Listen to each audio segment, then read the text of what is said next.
तो बच्चों आज हम सॉल्व करेंगे क्लास 9th के लिए प्रोवाइड किए गए डीओई की तरफ से मैथ के प्रैक्टिस पेपर को, वो भी हिंदी मीडियम में। टोटल कल हमने 1 to 5 क्वेश्चन डिस्कस किया था। आज आगे के क्वेश्चन को देख लो। बाकी अगर आपने 1 to 5 क्वेश्चन का सॉल्यूशन नहीं देखा है तो कमेंट में लिंक मिलेगी, ओपन करके देख लो। साथ में कमेंट में आपको सभी असेसमेंट, सभी चैप्टर के most important question, last year का annual practice paper, annual paper, mid term practice paper, सभी के सॉल्यूशन मिल जाएंगे। और इस सेशन के मिड टर्म पेपर के सॉल्यूशन दोनों शिफ्ट के मिल जाएंगे, प्रैक्टिस कर सकते हो। केवल मैथ की प्लेलिस्ट है, ओके। तो कमेंट को चेक कर लेना। क्वेश्चन पे आ जाओ। क्वेश्चन नंबर 6, यदि x+2 बराबर x³ - 2ax² + 16 का गुणनखंड है तो a का मान ज्ञात कीजिए। अगर x+2 गुणनखंड है तो ये बराबर 0 के इसको हम रखेंगे, ठीक है। तो x आपको मिलेगा, +2 उधर जाएगा, किसका हो जाएगा, माइनस का। अब ये इक्वेशन लिख लो, ठीक है। x³ - 2ax² + 16 इसको बराबर 0 के रख दो। जहाँ जहाँ पर x है आपको -2 रखना है, ठीक है। तो x³ - 2 का क्यूब करेंगे इस प्रकार, -2 a पर a, x पर -2, स्क्वायर पर स्क्वायर कर देंगे, +16 बराबर 0 के। अब आगे सोल्व करोगे, -2 को 3 बार गुणा करके लिखोगे तो आपको मिलेगा -8। फिर -2 का स्क्वायर करोगे तो प्लस का 4 आएगा, 4 का 2 से गुणा करोगे तो आ जाएगा -8a। टोटल इसको सोल्व करोगे तो, ठीक है। फिर उसके बाद में +16 सेम लिख दिया बराबर 0 के।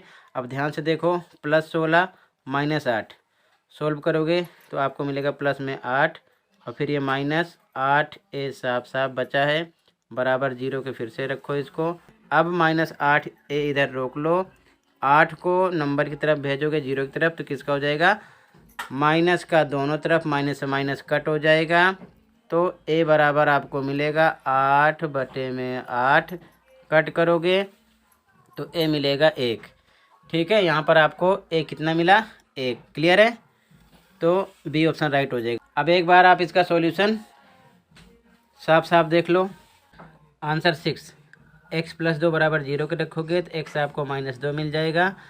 इक्वेशन लिख लो, x पर आपको -2 रख देना है। सोल्व करोगे तो -8 -8 है, +16 बराबर 0 के मिलेगा। तो -8 है सेम लिखो, +16 में से -8 होगा, +8 आएगा बराबर 0 के। +8 इधर आएगा, -8 हो जाएगा, माइनस से माइनस कट हो जाएगा। a बराबर 8/8 बराबर आपको 1 मिलेगा। बी ऑप्शन राइट हो जाएगा आंसर नंबर 6 में, ठीक है। आगे देखो ध्यान से अगला क्वेश्चन। क्वेश्चन 7, यदि दो गोलों की त्रिज्या का अनुपात 1:4 है तो उनके आयतन का अनुपात होगा। तो मान लिया R1 पहले गोले की त्रिज्या है, कितना है, 1। R2 दूसरे गोले की त्रिज्या कितना है, 4, ठीक है। तो अनुपात बराबर पहले गोले का आयतन बटे दूसरे गोले का आयतन रखेंगे तो हमको आंसर मिल जाएगा। सॉल्यूशन देखो ध्यान से। आंसर 7, माना त्रिज्याएं R1 1, R2 4 है। अनुपात बराबर पहले गोले का आयतन बटे दूसरे गोले का आयतन। फॉर्मूला अप्लाई करो, 4/3 पाई R1 का क्यूब और दूसरे गोले के लिए 4/3 पाई R2 का क्यूब करेंगे। 4/3 पाई से 4/3 पाई कट हो जाएगा। R1 आपका 1 है तो 1 का क्यूब करेंगे, वैल्यू रखो। R2 आपका 4 है, 4 का क्यूब करोगे।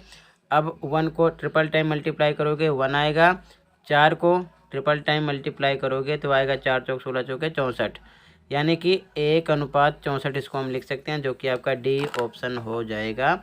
क्वेश्चन नंबर 7 में ऑप्शन नंबर डी राइट होगा, ओके। अगला क्वेश्चन देखो। क्वेश्चन नंबर 8, दी गई आकृति में यदि L पैरेलल है M के तो x का मान ज्ञात करना। ये दोनों समांतर हैं, x का मान ज्ञात करना। सॉल्यूशन देखो, मोस्ट इम्पोर्टेंट क्वेश्चन है, ठीक है। आंसर नंबर 8, L पैरेलल है M के, ये रेखा इसके समांतर है।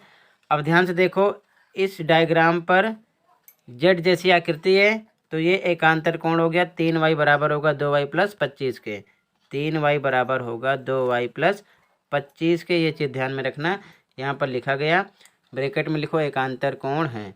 2y को 3y की तरफ लोगे माइनस हो जाएगा बराबर 25, तो माइनस करने पर 1y आएगा, यानी y बराबर 25 मिल गया। फिर से अगेन देखो दोबारा इस आकृति पर देखो, इस प्रकार से आकृति है, शीर्षाभिमुख कोण है, तो मतलब x प्लस 15 बराबर होगा 2y प्लस 25 के। यहाँ पर लिखा गया ब्रैकेट में लिखो शीर्षाभिमुख कोण है, ऐसी आकृति होती है, तो ये एंगल शीर्षाभिमुख होंगे, ये इसके इक्वल होगा, ये वाला इसके इक्वल होगा। ठीक है, अब ध्यान से देखो ये सेम लिखा गया, इधर 2 पर 2 y की वैल्यू रखो 25, 2 गुणे 25 प्लस 25 फिर से लिखा गया।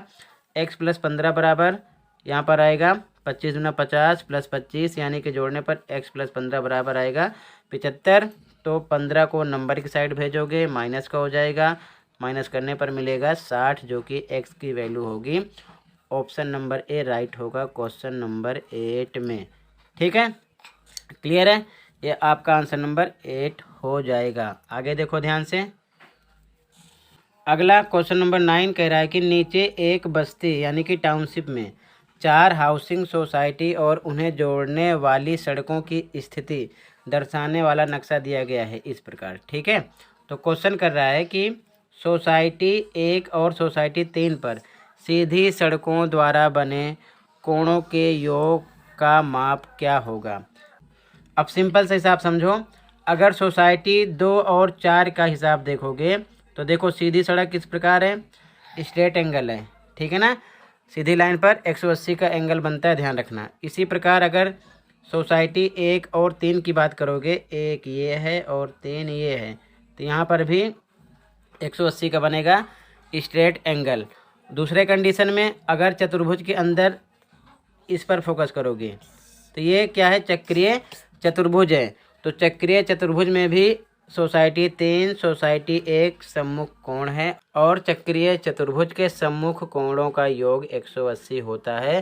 तो इस तरीके से भी 180 आंसर आपको मिलेगा सोसाइटी 1 और सोसाइटी 3 पर बने कोणों के योग के हिसाब से। ठीक है, समझ गए, तो आपका आंसर हो जाएगा सी, 180 बनेगा। ठीक है, ये चीज़ ध्यान में रखना। आगे देखो क्वेश्चन नंबर 10, एक त्रिभुजाकार बोर्ड के किनारे 6 सेंटीमीटर 8 सेंटीमीटर और 10 सेंटीमीटर हैं, इसे 9 की दर से पेंट करने की लागत पैसे प्रति वर्ग सेंटीमीटर में है, यानी पैसे में हमें कन्वर्ट करना है, और आंसर किस में यहाँ पर ऑप्शन रुपए में है। ठीक है, ये चीज़ ध्यान में रखना। तो 1 नंबर का क्वेश्चन है, सिंपल से हिसाब लगाओ, अगर हम 6 का स्क्वायर और 8 का स्क्वायर हम करेंगे तो ये बराबर होगा बच्चों 10 के स्क्वायर के। ठीक है, ये कितना आ जाएगा आपका 36, ये कितना आ जाएगा 64, ये कितना आ जाएगा 100, और इधर दोनों को जोड़ोगे तो 100 इधर भी है 100 इधर भी है, मतलब हम सिंपल तरीके से इसको कर सकते हैं। ठीक है, सॉल्यूशन देखो ध्यान से।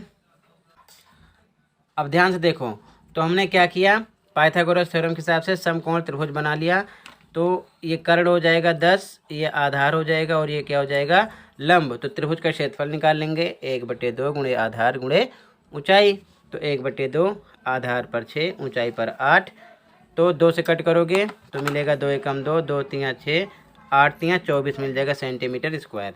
ठीक है, चाहो तो आप 8 को भी कट कर सकते हो, 2 1 जा 2 4 जा 8, 6 और 4 को मल्टीप्लाई करोगे तब भी 24 मिलेगा। ठीक है, ध्यान रखना। अब 9 पैसे प्रति वर्ग मीटर की दर से लागत निकाल लो, तो हम 24 को यानी क्षेत्रफल को 9 से मल्टीप्लाई करेंगे, 216 पैसे आ जाएगा, लेकिन रुपए में ऑप्शन है, रुपए में कन्वर्ट करेंगे तो 1 रुपये बराबर 100 पैसे के, तो 100 से डिवाइड करेंगे 2.16 रुपये आंसर मिल जाएगा रुपए में, जो कि आपका ए ऑप्शन हो जाएगा। दूसरा तरीका है, अगर आप ऐसे नहीं करना चाहते हो तो हीरोन का फॉर्मूला भी लगा सकते हो। ठीक है, पहले आप एस निकालोगे, उसके बाद में क्षेत्रफल वाला फॉर्मूला रूट में S S minus A S minus B S minus C से आप एरिया निकालोगे तब भी 24 ही आएगा। उसके बाद में सेम प्रोसेस फिर से करोगे, और 1 नंबर का क्वेश्चन है तो ऐसे समझ जाओ फटाफट कि ये समकोण त्रिभुज बनेगा। तो पाइथागोरस थ्योरम के हिसाब से आधार लंब कर्ण मानकर सीधा सिंपल सा फॉर्मूला लगा दो, 1/2 आधार गुणे ऊंचाई, या फिर आप हीरोन के फॉर्मूले से भी एरिया निकाल सकते हो, उसके बाद में सेम प्रोसेस कर सकते हो। ठीक है, आगे देखो ध्यान से। तो टोटल आज की वीडियो मैंने 5 to 10 क्वेश्चन कंप्लीट किया। बाकी के 5 क्वेश्चन आपको अगली वीडियो में प्रोवाइड करूँगा। तो आज की वीडियो में इतना ही था, मिलते हैं अगली वीडियो में। Thank you for watching.